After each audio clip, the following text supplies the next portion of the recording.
Everyone seems to know exactly what to expect from you. Your words, your reactions, your tone.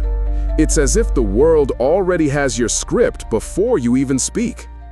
They call it being dependable, being kind, being good. But it's not goodness, it's predictability. And the truth is this: they reward you for being predictable because it makes you controllable. Think about it. When was the last time your silence surprised someone? When was the last time your absence caused confusion or your decision disrupted someone's plan? You don't scare anyone, not because you're safe, but because you're already decoded. And once they've decoded you, they know how to move you. Every smile you give to avoid confrontation. Every yes you offer to maintain harmony. Every time you explain yourself before anyone even questions you, you're reinforcing a blueprint that tells others exactly how to pull your strings. And they will pull them, not with malice, not always consciously, but they will, because that's how power works. Machiavelli said, "He who wishes to command must first learn to observe." Manipulators are rarely loud, they're quiet. They study. They watch your rhythms, not to understand you, but to predict you. And once they can predict you, they can control the outcome without ever revealing their hand. And here's the part you don't want to hear. The patterns you call personality may just be emotional conditioning, repetition mistaken for virtue. You learned early on that being agreeable kept the peace, that being soft earned approval, that saying yes got you love, or at least the illusion of it. And now you repeat it, again and again and again, expecting a different result, waiting for someone to finally respect what you've made so easy to exploit. But that day never comes, because respect isn't born from consistency, it's born from unpredictability. When someone doesn't know what you'll say, they listen. When someone doesn't know how you'll react, they hesitate. When someone can no longer anticipate you, they start treating you like a force, not a function. But to get there, you must see what's been hiding beneath your own behavior. You're not being kind, you're being obedient. And obedience, when it's habitual, unconscious, and emotionally self-erasing, is the language of submission. This video won't give you tips on being more assertive. It won't tell you to scream louder or play power games. What it will do is this: it will peel back the illusion. It will show you how manipulation thrives in the space between your repetition and your fear of rupture. And it will ask you one thing: are you truly yourself? Or are you just playing the version of you they've learned to control? Because if everyone knows what to expect from you, you've already lost the power of being unreadable. And unreadable is where freedom begins.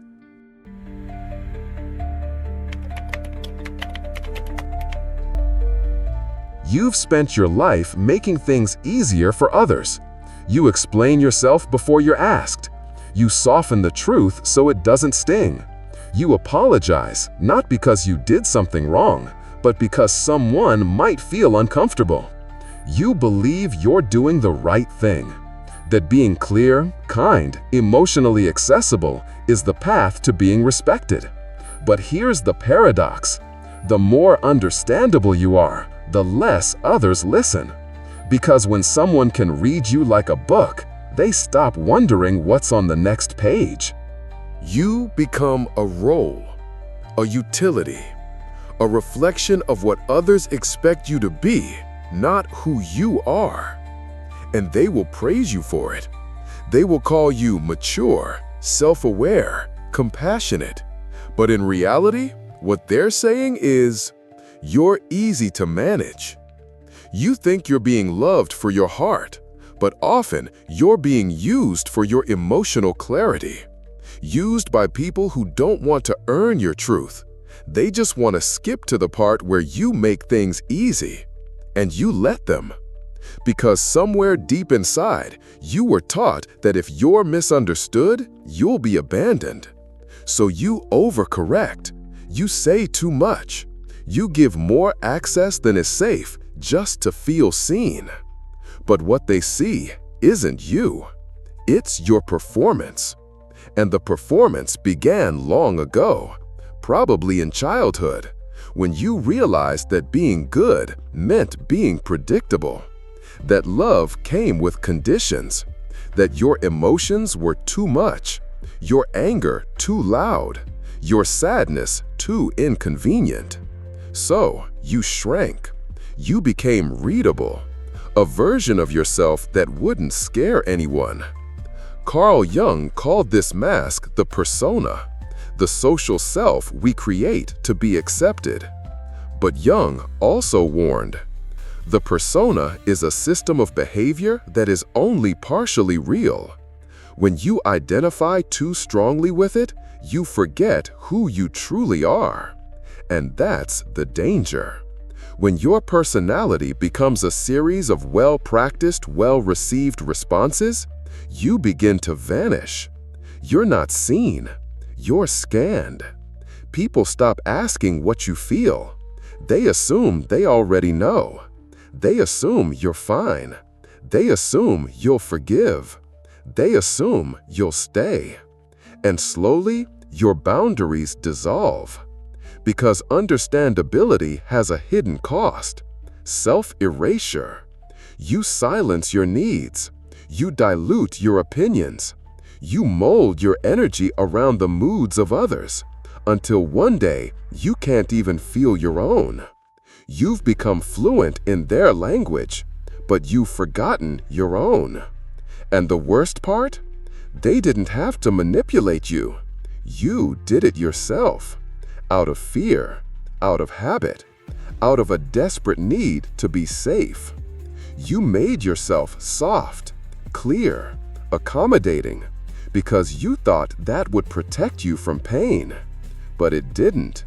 It just made the pain quieter, harder to locate, easier to deny. Because every time you say, "I'm fine," when you're not lying to them. You're betraying yourself. And betrayal, when it comes from within, is the kind that wounds the deepest. You think you're avoiding conflict by being understandable, but what you're really doing is abandoning your complexity. And here's the uncomfortable truth. Manipulators don't choose their targets based on what they say. They choose them based on what they consistently allow. If you always make sense, they never have to guess. If you always forgive, they never have to change.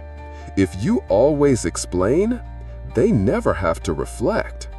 You become the path of least resistance. And that's the path people walk on, without noticing what they're stepping over. So the next time you feel the urge to over-explain, to smooth the edges, to make yourself easy to consume, ask yourself, is this clarity or is this fear? Because if your voice is always understandable, maybe it stopped being yours. And that takes us into the next layer, not just how others see you, but how society rewards your obedience and punishes your rebellion. Let's go there.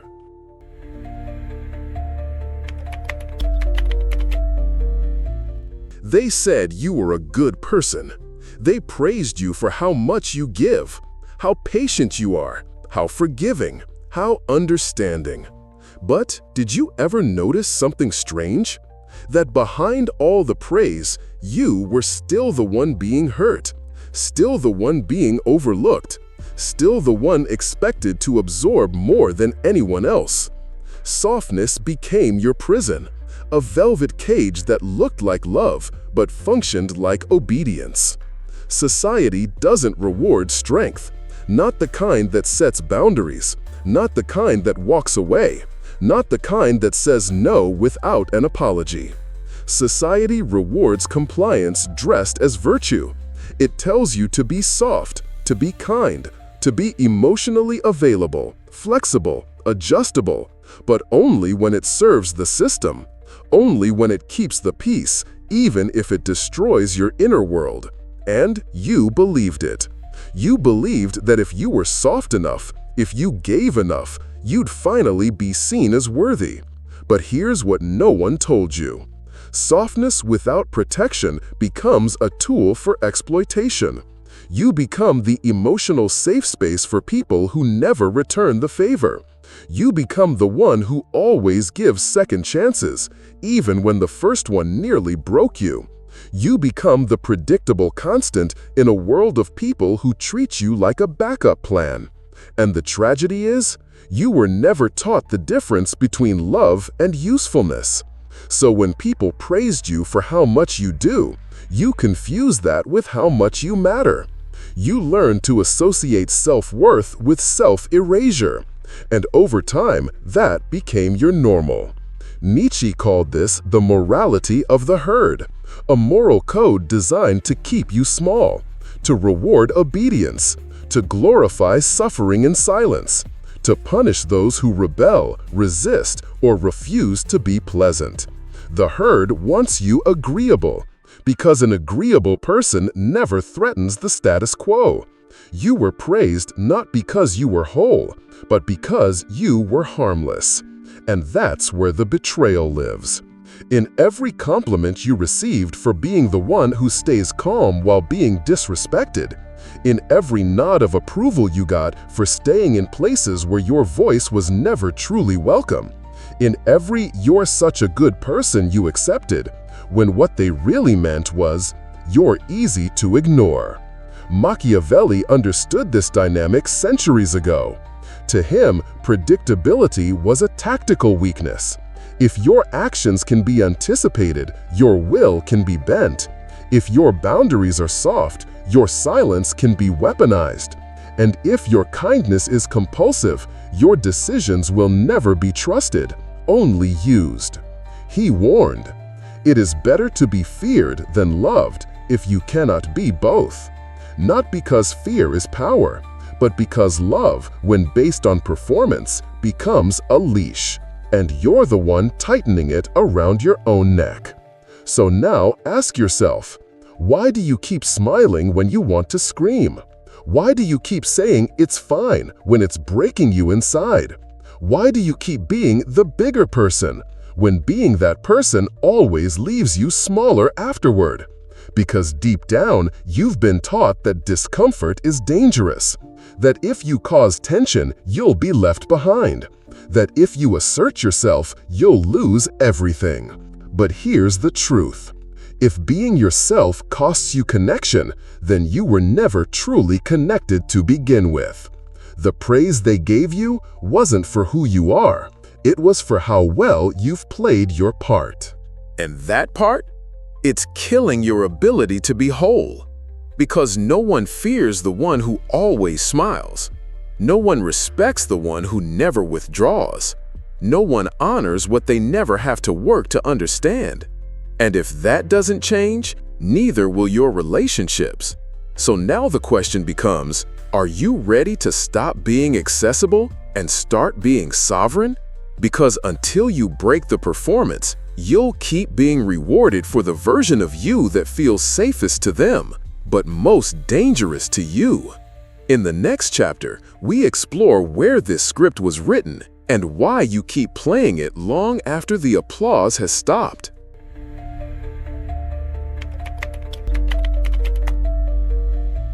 You think you're being manipulated by others, but what if you've simply never learned how to stop manipulating yourself? It begins early. So early, in fact, that you don't remember choosing it.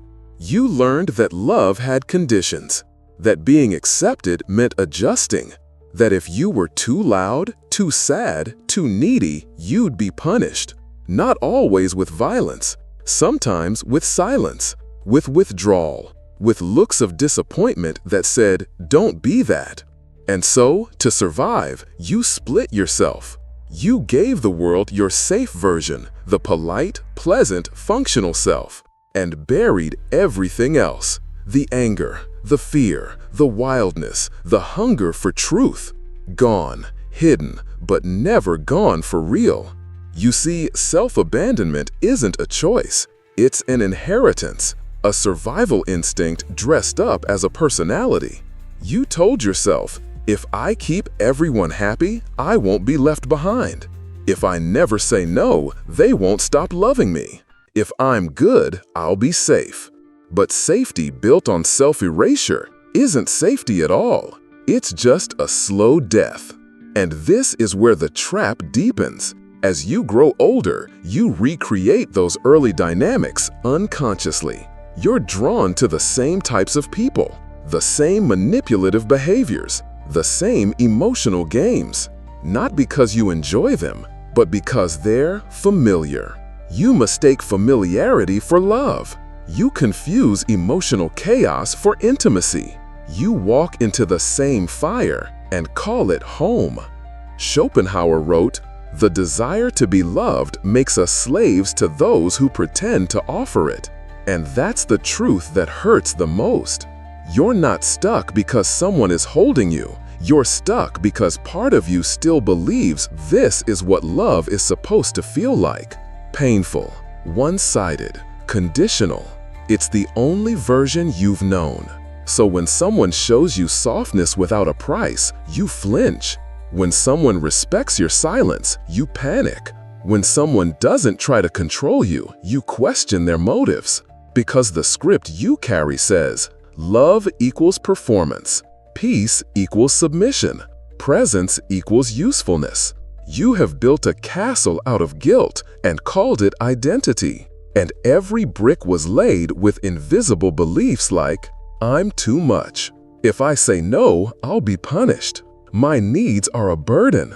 If I speak, I'll be rejected. So instead, you shrink, you offer, you tolerate. And manipulators, they don't even need to try. You've already opened the door. You've already handed them the keys. Because the enemy is not out there. It's the internalized belief that you must earn what should be given freely. And here's where it gets even darker. The longer you live in self-abandonment, the more it becomes your standard of connection. You don't feel seen unless you're being useful. You don't feel safe unless you're pleasing. You don't feel wanted unless you're sacrificing something. And that's why the pattern won't stop. You can change partners, change jobs, change cities, but if the core wound remains unexamined, you'll rebuild the same prison, brick by brick, smile by smile. Carl Jung warned, until you make the unconscious conscious, it will direct your life, and you will call it fate. So what you call bad luck in relationships may actually be a reflection of how you see yourself. Because here's the hardest truth. You don't attract what you want, you attract what you believe you deserve. Even if that belief is buried so deep, you can only feel it as a quiet ache, a low-level grief, a pattern that never seems to break. But it can break, only if you face this. You are not a victim of others. You are a servant to your own emotional conditioning. And that conditioning can be dismantled. But it won't happen through another apology or another moment of being the bigger person. It will happen when you realize the most dangerous manipulator is the part of you that keeps betraying yourself to keep others comfortable. And the moment you confront that part, really confront it, you stop being predictable. And that changes everything. In the next chapter, we'll shift the power. We'll stop reacting and start watching. Because silence isn't surrender, it's strategy.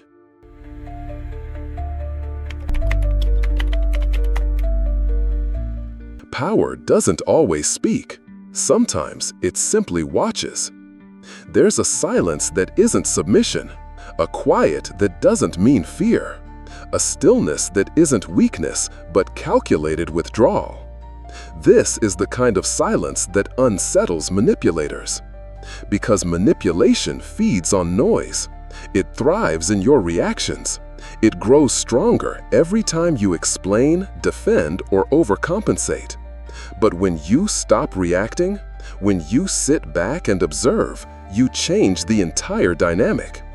Now they don't know what you're thinking, and unpredictability creates pressure.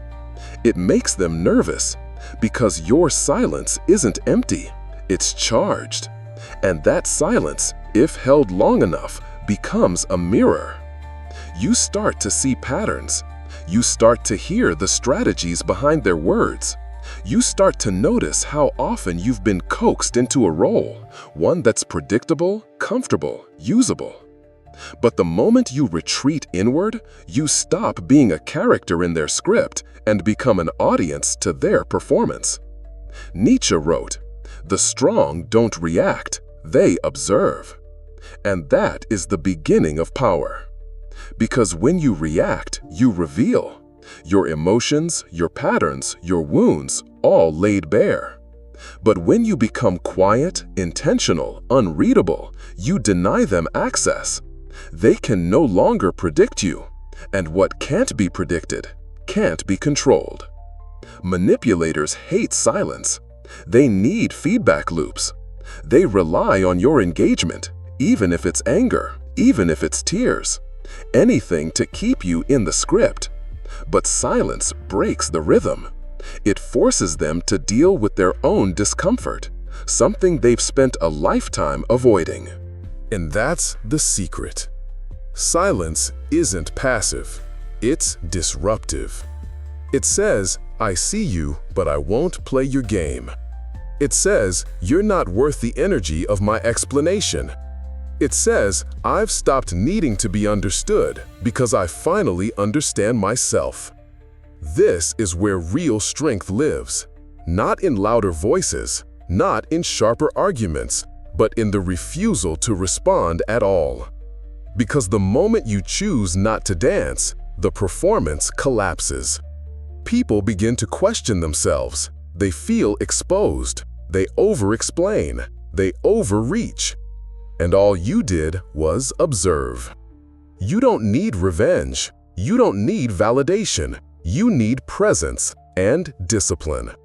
And once you master that, you become a different kind of presence in any room. Not loud, not aggressive, but undeniable. A force that isn't asking to be seen, but can't be ignored. This is what breaks the cycle of manipulation. Not confrontation, not explanation, but stillness. So the next time someone tries to draw you into their game, pause. Don't speak, don't flinch, just watch. Let them see your silence. Let them feel their own noise echo into the void. Because silence isn't weakness, it's power in its purest form.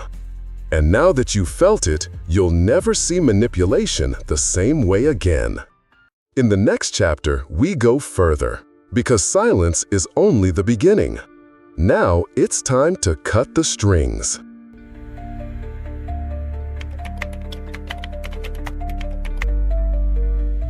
Every performance needs a stage. Every manipulator needs an actor. And for most of your life, that actor was you. You knew the lines. You felt the cues. You smiled on demand. You cried on cue, just not in front of anyone. But something is shifting. That silence you've learned to hold, it's no longer just a pause. It's a weapon. And it's pointed inward, not to hurt yourself, but to destroy the part of you that keeps submitting. Because real rebellion doesn't start with others. It starts in the mirror. It starts the moment you look at yourself and refuse to play the old role again. The pleaser, the fixer, the empath who absorbs pain like a sponge and calls it love. That role ends here. And yes, it will hurt. Because the strings you have to cut aren't just emotional habits. They're psychological attachments, conditioned loyalties, wounds you've worn like jewelry. Beautiful, familiar, heavy. You'll feel guilt. You'll feel doubt. You'll hear the voices of the past screaming, "How dare you change?" Who do you think you are without your softness? But here's the truth. You don't owe anyone the version of you they learned to exploit. The part of you that always explains, let it go. The part that always forgives without repair, burn it. The part that shrinks when you feel too powerful, bury it. Because the longer you hold on to these strings, the longer they control your movements, even when no one else is pulling them. You don't need permission to stop performing. You need courage to stop betraying yourself.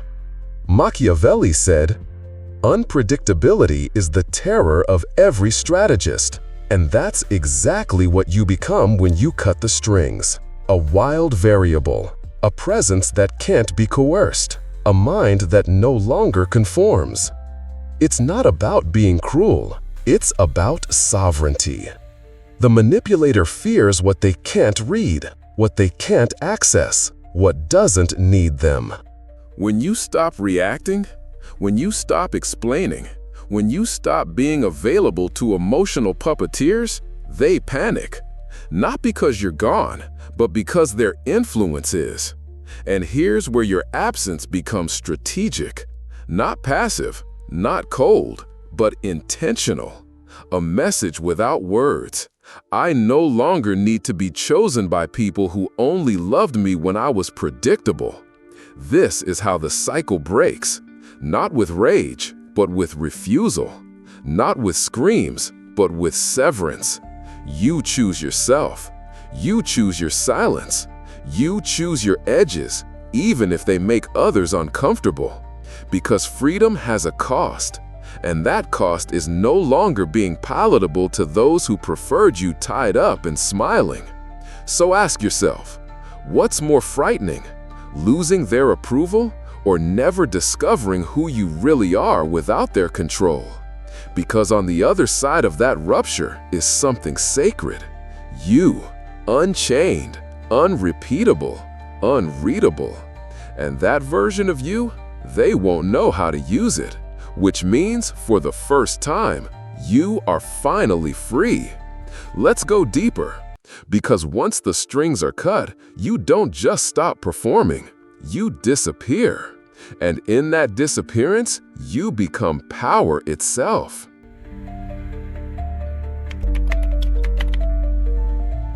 There's a moment after the rebellion, after you stop reacting, after you cut the strings, after the performance ends.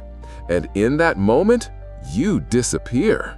Not out of spite, not to punish, but to restore something sacred, your presence. Because when you're always available, when your emotions are always on the table, when your voice is always within reach, you become invisible. Familiarity breeds blindness. Emotional proximity becomes a kind of numbness. They stop hearing you. They stop seeing you. They stop wondering what it means when you're silent, because you never are. So now you vanish. You leave the room. You don't respond. You stop explaining your absence. And suddenly, your absence becomes louder than your presence ever was. It unsettles. It disrupts. It echoes. Because the people who once took you for granted are forced to face the void you used to fill. Not your words, not your softness, not your reassurance, your absence. And here lies the paradox. Disappearance is not withdrawal. It's confrontation in its purest form. It removes the manipulator's playground. There is no one left to pull, no one left to push, no emotional mirror left to distort. Just silence. Intentional, unapologetic, radiant. Jung wrote, "What you deny submits you. What you accept transforms you." And disappearing is the ultimate act of acceptance. You're no longer trying to be understood. You're no longer offering explanations as currency. You're no longer chasing clarity with those who only ever gave confusion. You leave, not to be followed, but to become untouchable. And here's the secret manipulators fear most. The world doesn't fear those who shout. It fears those who walk away and never look back. That's who you are now. Not angry, not broken, just gone.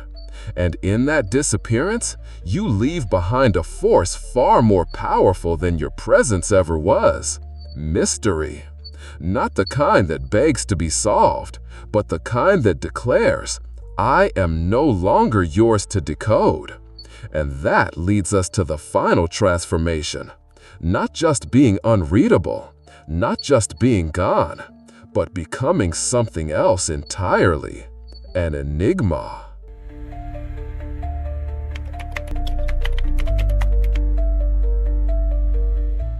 You were trained to be predictable, taught to be polite, rewarded for being easy to read, shaped into a version of yourself that never disrupted, never confused, never frightened anyone. But what if that version was never you? What if it was a strategy imposed on you so that others could feel safe while you silently disappeared? And now you're here, on the other side of silence. Not softer, sharper. Not angry, clear. Not lost, but finally undecodable. This is the new self. Not chaotic, not performative, but enigmatic. A presence that doesn't explain itself. A soul that no longer performs understanding for those who never earned it. A mind that has outgrown being interpreted. Because you are not here to be read. You are here to be real.